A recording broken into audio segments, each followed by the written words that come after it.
नमस्कार बच्चों, आज के इस पाठ्यक्रम में आपका हार्दिक स्वागत करती हूँ। आज हम व्याकरण विभाग के अंतर्गत वचन पढ़ेंगे।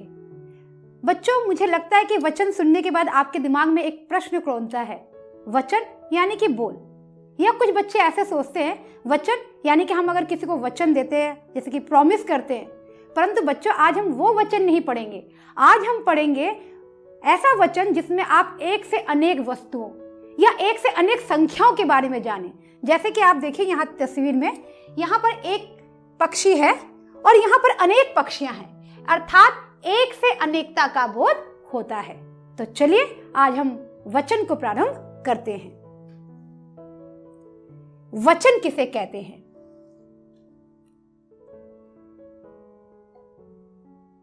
वचन संज्ञा और सर्वनाम, विशेषण और क्रिया, यानी कि संज्ञा, सर्वनाम, विशेषण और क्रिया के जिस रूप से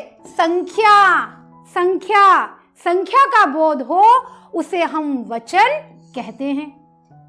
दूसरे अर्थ में जिस शब्द से, यानी कि शब्द के जिस रूप से एक या एक से अधिक का बोध हो, यानी कि हमें अनेक चीजों के बारे में, जहां एक वस्तु, जैसे कि आप एक, अब मैं यहां पर 2 उठा लेती हूं, यानी कि ये अनेक चीजें, संख्या बता रही है कि 1 से 2 हो गया, तो इसे कहेंगे, यानी कि जिस एक से अधिक का बोध होता है उसे हम हिंदी व्याकरण में वचन कहते हैं। मैंने यहाँ पे चित्र भी देखिए, एक पुष्प यानी कि एक फूल है, यहाँ पर बहुत सारे फूल हैं। तो इस प्रकार से एक से अनेक यानी कि संख्या का बोध करवाते हैं या एक से अधिक का बोध करवाते हैं जो शब्द, उसे हम वचन कहते हैं। उदाहरण स्वरूप, जैसे कि हमारे विद्यालय में वार्षिकोत्सव मनाया गया। जैसे कि हमारे विद्यालय में एनुअल फंक्शन मनाते हैं, वार्षिक उत्सव मनाते हैं, हम सब मिलकर उसमें भाग लेते हैं। ठीक उसी प्रकार से सभी बच्चों ने, एक बच्चे ने, बहुत सारे, सभी बच्चों ने अलग अलग प्रतियोगिता में हिस्सा लिया। अलग अलग, कोई नाच गाना करता है, कोई नाटक में भाग लेता है, और इस प्रकार से हम अलग अलग जो है भागों में हम हिस्सा लेते हैं। उसी प्रकार सभी विद्यार्थी, एक विद्यार्थी नहीं, सभी विद्यार्थी समय पर विद्यालय आए। सब समय के अनुसार अपने अपने समय के अनुसार विद्यालय में पहुंच गए। अंत में, यानी कि जब हमारा वार्षिकोत्सव समाप्त हो जाता है, तो हमारे जो प्रधानाचार्य होते हैं वो उस वार्षिकोत्सव पर कुछ कहते हैं। तो अंत में प्रधानाचार्य जी ने भाषण दिया। उन्होंने कहा कि आज के प्रोग्राम कैसा हुआ, उन्हें कैसा लगा, उन्होंने जो अंत में जितने भी लोगों ने भाग लिया या जो दर्शक गण है उन्हें धन्यवाद दिया। और शिक्षकों ने अच्छा पढ़ने और बढ़ने की प्रेरणा दी कि हमें किस प्रकार से अच्छा पढ़ के हम भविष्य में आगे की ओर बढ़ सकते हैं, अच्छा कुछ जीवन में बन सकते हैं। जिसे सुनकर ऐसी प्रेरणा दी कि मन खुश हो गया, जिसे सुनकर सभी विद्यार्थी ताली बजाने लगे और उन्होंने उनकी बातों का स्वागत किया कि हम जीवन में कुछ कर सकते हैं, अर्थात वो प्रेरणा स्रोत था। तो देखिए बच्चों, आए हम देखें कि इनमें से कौन से शब्द बहुवचन थे और कौन से एक वचन। जैसे कि वाक्य, किस प्रकार इस पूरे वाक्य में वचनों का प्रयोग किया गया है। हमने वचनों का, बहुवचन और एक वचन दोनों का प्रयोग किया है। जैसे कि सभी बच्चों, सभी विद्यार्थी और शिक्षकों।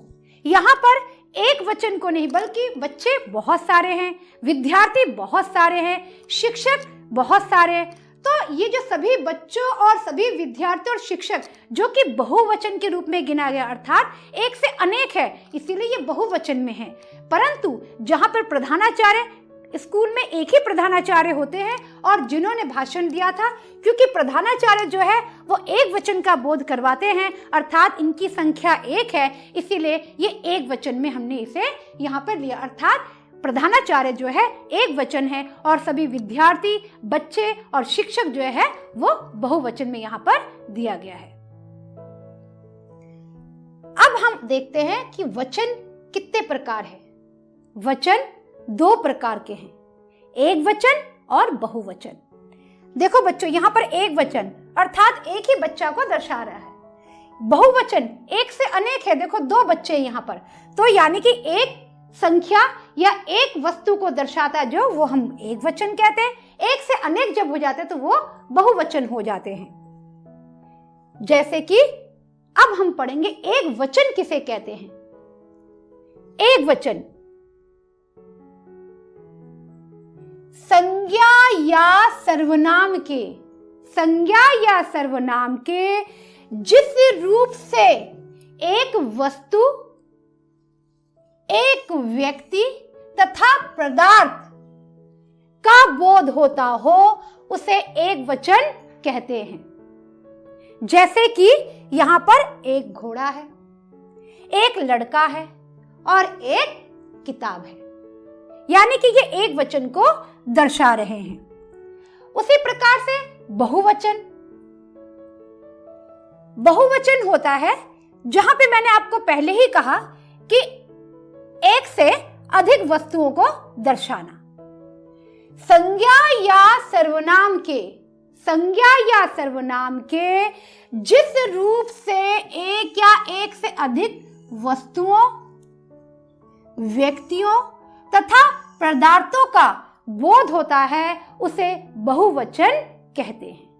जैसे कि हमने एक वचन में एक घोड़ा देखा था, लेकिन यहां पर बहुत सारे घोड़े हैं। वहां एक लड़का है लेकिन यहां पर बहुत सारे लड़के। वैसे ही किताबों का ढेर, यानी कि किताबें, बहुत सारी किताबें, तो ये हमें बहुवचन का ज्ञात करवाती है, यानी कि एक से अनेक वस्तुओं का, तो इसे हम कहेंगे बहुवचन।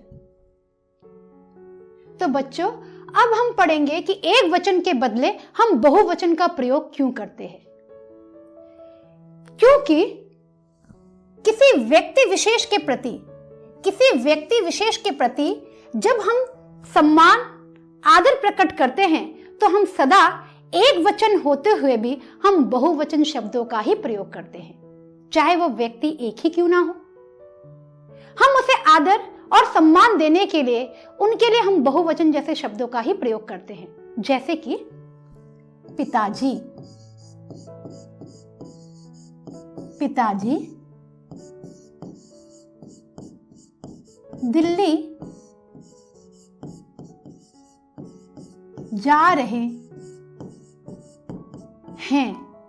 पिताजी जो कि हमारे लिए आदरणीय है, सम्माननीय है, इसीलिए हमने उनके लिए है का प्रयोग किया है का नहीं, क्योंकि हम उन्हें, उनका सम्मान करते हैं, इसीलिए हमने बहुवचन शब्द है का प्रयोग किया है। ठीक उसी प्रकार से रमेश, रमेश तुम यहां बैठो। देखो यहां पर हमने रमेश को भी आदर व सम्मान दिया है, और इसीलिए हमने ये नहीं कहा कि रमेश तुम यहां बैठो, बैठ नहीं, हमने यहां पर बैठो शब्दों का प्रयोग किया है। बैठो यानी कि बहुवचन। रमेश को हमने इधर आदर देते हुए यहाँ पे बैठ शब्द का ना प्रयोग करके यहाँ पे बैठो, अर्थात हमने रमेश को आदर व सम्मान दिया है। ठीक उसी प्रकार से सम्राट अशोक मगध के सम्राट थे। अशोक सम्राट एक ही वचन है, एक ही व्यक्ति है, परंतु हमने उनके लिए यहाँ पर थे शब्द का प्रयोग किया, था नहीं, थे। वे अशोक सम्राट जिन्होंने मगध पर या पूरे भारतवर्ष पर अपना आधिपत्य स्थापित किया। वे ऐसे पद पर आसीन थे जो कि आदरणीय थे, सम्माननीय थे, जिन्होंने पूरी प्रजा की उन्नति के लिए कार्य किया। वे अशोक सम्राट, महान सम्राट, जिनका इतिहास बहुत ही महान है। और ऐसे व्यक्ति के लिए जो कि एक वचन है, हमने उन्हें आदर और सम्मान देने के लिए हमने उनके लिए थे बहुवचन का प्रयोग किया है, था का प्रयोग नहीं किया है। ठीक उसी प्रकार से श्रीमती इंदिरा गांधी, श्रीमती इंदिरा गांधी वो महिला जो भारत की प्रथम प्रधानमंत्री थी नहीं थी। हमें बड़ा गर्व होता है, वो हम गर्व के साथ कहते हैं कि वो महिला जो भारत की प्रथम प्रधानमंत्री थी, जिन्होंने पूरे भारतवर्ष पर अपना हुक्म किया, अपना आधिपत्य किया, प्रतिनिधित्व किया भारत का, भारत की उन्नति, भारत की विकसित के लिए अपने प्राणों की बाजी, अपने प्राणों की आहुति दे दी। ऐसी महिला जो ऐसे पद पर आसीन थी, जो हमारे लिए बड़े सम्मान्य, बड़े आदरणीय है। और इसीलिए एक वचन, एक महिला होते हुए भी हम उनके लिए बहुवचन जैसे शब्दों का प्रयोग करते हैं, क्योंकि वे हमारे लिए बहुत आदरणीय और बहुत ही सम्माननीय है।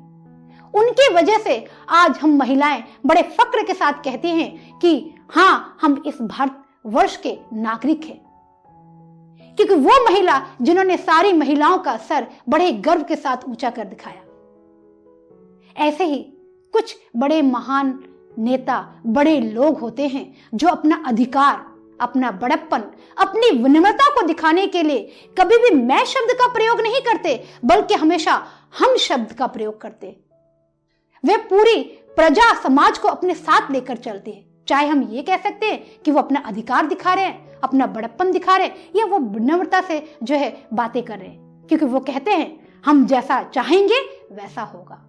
हम ये कहना चाहते हैं, हमेशा हम का प्रयोग करते हैं, मैं का प्रयोग नहीं करते हैं। इसीलिए भारत के प्रधानमंत्री ने कहा, प्रधानमंत्री तो एक ही व्यक्ति है, एक वचन है, परंतु वे कभी भी मैं शब्दों का प्रयोग नहीं करते, हमेशा हम शब्दों का प्रयोग करते हैं। जैसे कि यहां पर क्या है, हम आतंकवाद का सफाया करके ही दम लेंगे, हम सब मिलके लेंगे, क्योंकि मैं अकेला नहीं हूं।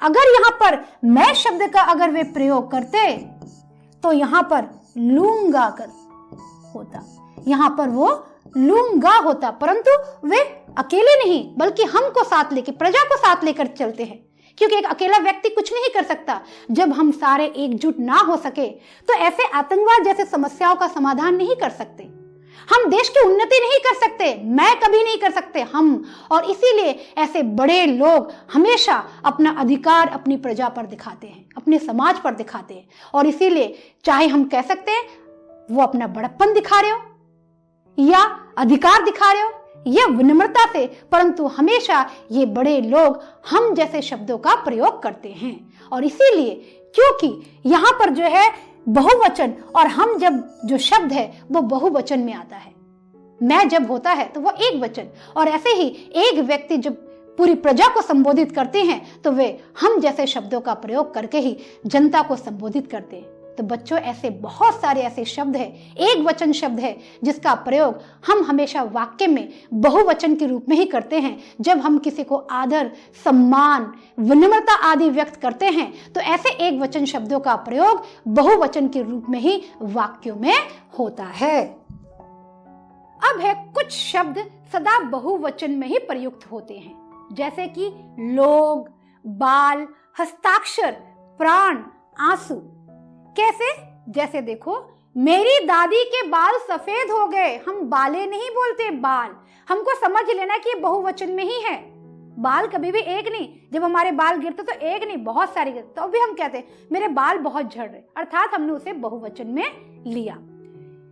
ठीक उसी प्रकार से दूसरा जो हमारा उदाहरण है, विज्ञान भवन में लोग एकत्र हो गए। विज्ञान भवन में लोग, यहाँ पर जैसे बाल लिया था वहां पे लोग। अब विज्ञान भवन में कोई एक ही व्यक्ति तो नहीं जाएगा, बहुत सारे लोग आएंगे, क्योंकि वहां विज्ञान भवन में लोग तरह तरह के वैज्ञानिक चीजों को देखने के लिए जाते हैं। तो यहाँ पे लोग जो है वो भी बहुवचन में यहाँ पे प्रयुक्त हुआ है। तीसरा जो है, उसने हस्ताक्षर कर दिए। अब पता नहीं उसने कितने हस्ताक्षर किए, एक किए, दो किए, हम तो ये नहीं बोलते नहीं कि उसने हस्ताक्षर किए, उसने हस्ताक्षर किए, जो कि बहुवचन में हमने यहाँ पर लिया है। दूसरा उदाहरण एक देखिए, व्यक्तिवाचक और भाववाचक संज्ञाओं का प्रयोग। व्यक्तिवाचक और भाववाचक संज्ञाओं का जो प्रयोग होता है वो हमेशा एक वचन में होता है। जैसे कि देव पढ़ रहा है, यहाँ देव जो है वो व्यक्तिवाचक है और वो एक वचन में है, अर्थात वो पढ़ रहा है। दूसरा जो उदाहरण है देखिए, सीता की सुंदरता। सुंदरता यहाँ भाववाचक है, परंतु सीता एक वचन है, तो भाववाचक होने पर भी वो एक वचन में रहता है। सीता की सुंदरता सबका मन आकर्षित कर लेती है। वाकई में हम लोगों ने रामायण महाभारत में पढ़ा है कि सीता बहुत सुंदर थी और उनकी तुलना चंद्रमा से किया जाता था कि वो इतने सुंदर, चंद्रमा में दाग है लेकिन सीता में नहीं है। तो उसकी सुंदरता इतनी सुंदर है कि सबका मन आकर्षित कर लेती है। वो भाववाचक है और एक वचन में है। अब बच्चों आगे चले। देखिए, कुछ शब्द हमेशा एक वचन में ही प्रयोग होते हैं। जैसे हमने बहुवचन में देखा, वैसे कुछ शब्द है जो हमेशा एक वचन में ही प्रयोग है, जैसे कि आग, वर्षा, सोना, दूध, पानी इत्यादि। वाक्य के रूप में देखिए, जैसे कि आज सुबह से वर्षा हो रही है। वर्षा एक बूंद तो नहीं गिरते, बहुत सारी बूंदें गिरती है। बारिश बहुत जोर से होती है, बहुत पानी की बूंदें। हम कभी कहते हैं वर्षाएं हो रही है, वर्षा हो रही है, अर्थात एक वचन का प्रयोग हुआ है। देखो तस्वीर में कितनी बूंदें बौछारें गिरे, तो वर्षा हो रही है, आज वर्षा हो रही है। वर्षा का पानी, पानी एक वचन। देखो घर में पानी, हमने बोले एक बूंद पानी घर में नहीं भरता, बहुत सारा पानी है, ढेर सारा पानी घर में भर गया है। सोना हमने बोलते सोने महंगे हो गए हैं, सोना अब और भी महंगा हो गया। वाकई में हम सुनते हैं, आज हम विकास के जिस स्तर पर है, जिस जगह पे आज है, जितनी उन्नति हम आज कर चुके, उस हिसाब से दर ब दर जो है दरें भी बढ़ी है और उसी के हिसाब से सोने की दरें भी बहुत बड़ी है। तो कहते हैं सोना अब और भी महंगा हो गया है। तो ये सारे बच्चों जो शब्द है वो एक वचन में है, परंतु और एक वचन होने के कारण अर्थात बहुत सारे, लेकिन हम हमेशा उसका प्रयोग एक वचन के रूप में ही करते हैं। अगला देखो, वचन परिवर्तन के कुछ नियम हैं। हम किस प्रकार से एक वचन शब्द को बहुवचन में परिवर्तन कर सकते हैं, परिवर्तित कैसे कर सकते हैं, उसके क्या नियम है। तो पहला जो है, देखिए, आ को यानी आ को ए में बदलना। आ हर शब्द के जो है अंतिम जो है वो आ है, जैसे कमरा। अब हमने इसमें ए बदल दिया तो कमरे। कमरा यानी कि एक कमरा, कमरे यानी कि बहुत सारे कमरे। जिस कक्षा में आप बैठते वो कक्षा एक ही होती है, एक ही कमरा, लेकिन दूसरी कक्षा है तो हम बोलोगे बहुत सारे कमरे हैं। तो ठीक उसी प्रकार से आ का ए में बदलना। कमरा कमरे, घड़ा घड़े, पत्ता पत्ते, हीरा हीरे, तारा तारे। उसी प्रकार से अ यानी कि शब्द के अंत में अ है, अ जैसे कि मेज, अ बहन, न अ। तो इस प्रकार के अ को ए में बदलने से अर्थात ये एक वचन है, जब हम इसमें ए लगा देंगे तो वो बहुवचन हो जाएगा। जैसे कि मेज मेजें, बहन बहनें, गाय गायें, सड़क सड़कें।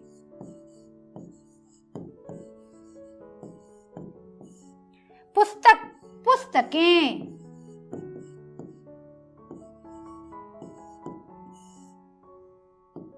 तो ये तो था एक वचन से बहुवचन में किस प्रकार से बदल सकते हैं।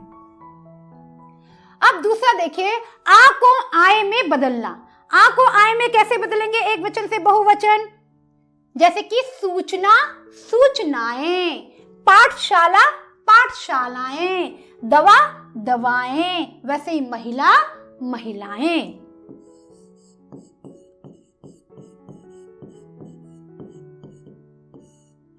तो दवा का दवाएं जैसे, वैसे सब में ए लगा के जो है हम लोगों ने इसको बहुवचन बना दिया।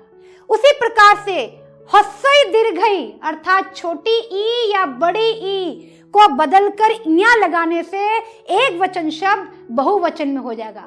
परंतु बच्चों एक बात का ध्यान रखना कि दीर्घई में, जब एक वचन में दीर्घई यानी कि बड़ी ई की मात्रा होगी, तो जब वो बहुवचन होगा वो छोटी ई की मात्रा अर्थात वो हस्सई में हो जाएगी।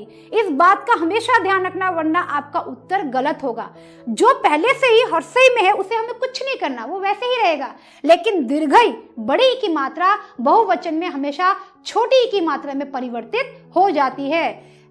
जैसे कि यहाँ पे लड़की, देखो हस्सई है, बड़ी की मात्रा है, दीर्घई है, हमने इसे हस्सई छोटी की मात्रा में कर दिया क्योंकि ये बहुवचन में हो गया, परंतु नीचे ये पहले से ही छोटी की मात्रा में है, अर्थात हमें इसे परिवर्तन करने की जरूरत नहीं है। जाति, जातियां, नदी, अब इसे हमने परिवर्तन करना है, तो नदी छोटी की मात्रा, नदियां। तिथि पहले से ही छोटी की मात्रा, हमने इसे परिवर्तन नहीं करना है क्योंकि ये ठीक है। तिथि, तिथियां।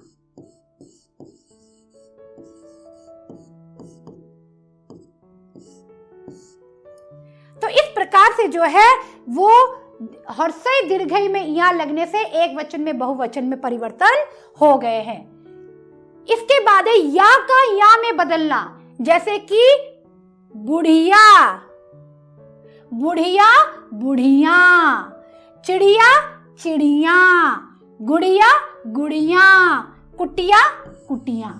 अर्थात हमने एक वचन शब्द को या लगा के उसे बहुवचन में परिवर्तन कर दिया, अर्थात एक से अनेक बता दिया। उसी प्रकार ह्रस्व और दीर्घऊ, छोटी ऊ बड़ी ऊ के साथ ए जोड़कर, जैसे मैंने कहा था कि बड़ी की मात्रा अर्थात दीर्घई ह्रस्व में हो जाएगा, ठीक उसी प्रकार से ह्रस्व और दीर्घऊ में भी दीर्घऊ जो है वो ह्रस्व में हो जाएगा, अर्थात छोटी ऊ की मात्रा में। ये भी देते समय आप ध्यान रखिए, वरना उत्तर गलत हो जाएगा केवल मात्राओं की वजह से। जैसे कि ऋतु, ऋतुएं, इसमें पहले से ही छोटी ऊ की मात्रा, इसमें कुछ नहीं करना, परंतु यहाँ पे देखिए बहु बड़ी ऊ की मात्रा है तो ये छोटी ऊ की मात्रा में हो जाएगी, बहु, बहुएं। वस्तु, वस्तुएं, गुफा, गुफाएं।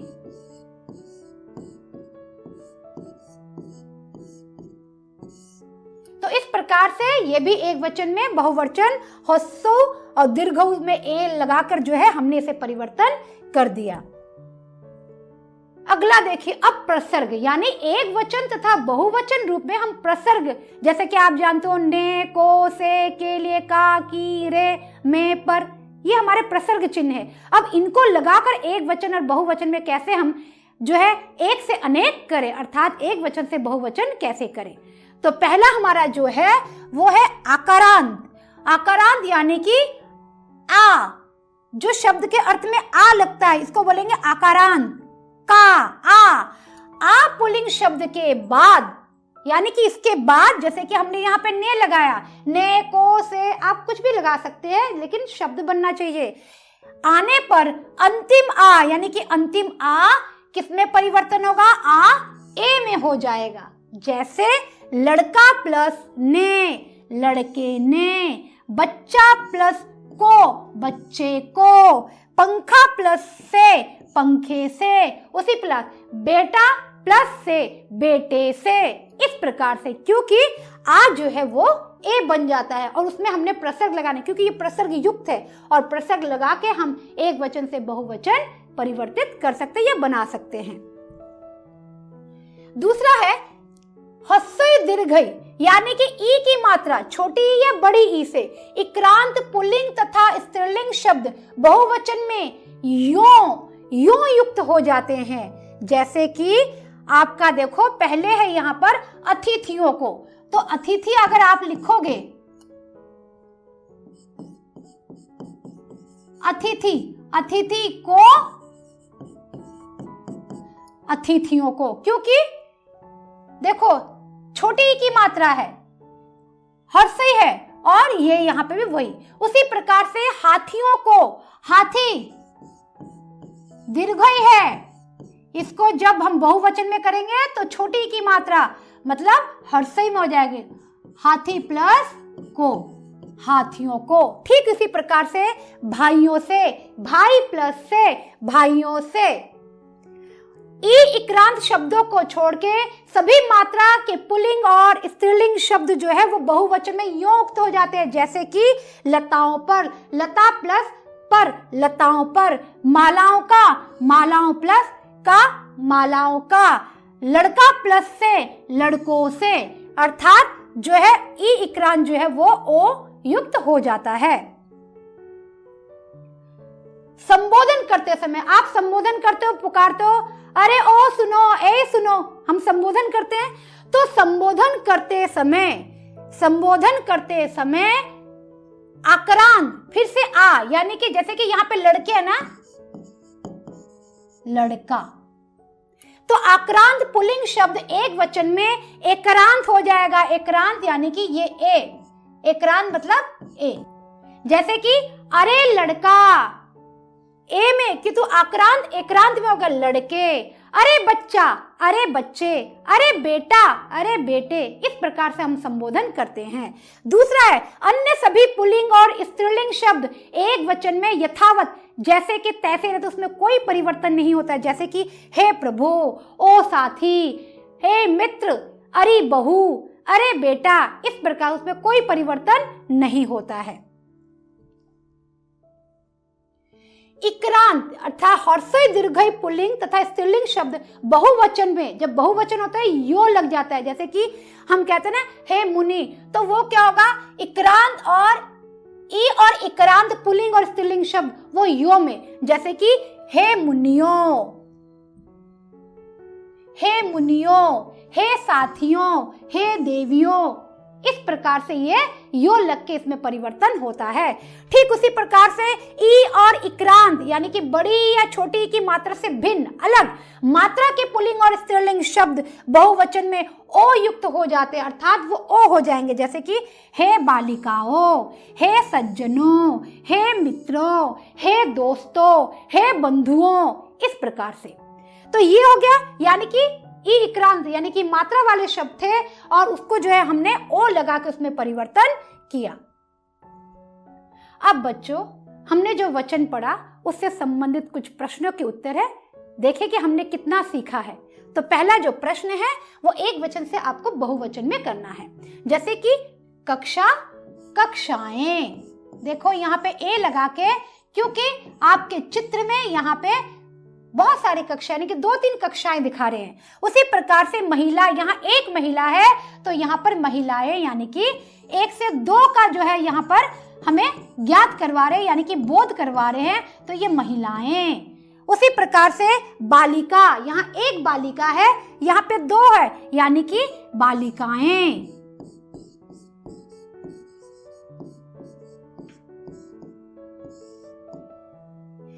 उसी प्रकार से सेना, यहाँ पे सेना के जो है एक जवान दिखाई दे रहे हैं, तो सेना, और यहाँ पे देखो सेनाओं की टुकड़ी है तो सेनाएं।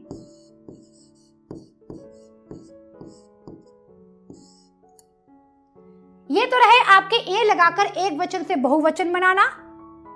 अब दूसरा जो प्रश्न है, कुछ रिक्त स्थान है, यहाँ पे आपको चित्र भी दिए गए हैं, ऊपर आप लोगों के जो है चुनने के लिए कुछ शब्द देंगे, आप उनमें से चुनकर जो है रिक्त स्थानों की पूर्ति कीजिए। तो पहला है मैदान में डैश फुटबॉल खेल रहे हैं। बच्चे किससे खेल रहे हैं? ये कौन है? यहाँ पे ये सारे लड़के हैं, और जो कि फुटबॉल यानी कि लड़कों की यहाँ पे चित्र है, तो यहाँ पर लड़के फुटबॉल खेल रहे हैं। लड़के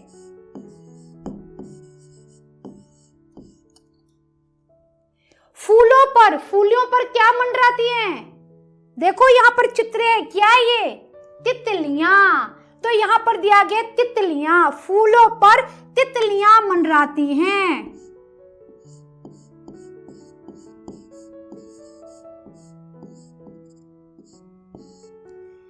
एक एक करके सभी डैश मेज पर रख दो। मेज पर, यहाँ पर चित्र किसके बने हैं? पुस्तकों के, यानी कि पुस्तकें।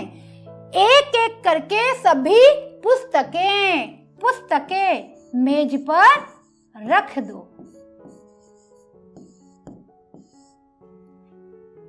तो बच्चों, आशा करती हूं कि जो आज हमने पाठ पढ़ा व्याकरण से संबंधित वचन पर, आपको भली भांति समझ में आ गया हो, पता लगे हो कि वचन व्याकरण में क्या है। बल्कि एक से अधिक संख्या का बोध करवाना या एक से अधिक वस्तुओं के बारे में ज्ञात करवाना। और आशा करती हूँ कि आप लोग घर में जाके इसे पढ़ोगे, तभी आपको समझ में आएगा। घर में जाके किताब रख दोगे, देख लोगे तो भूल जाओगे। तो इसी के साथ मैं आज अपना विषय यहीं समाप्त करती हूँ। धन्यवाद।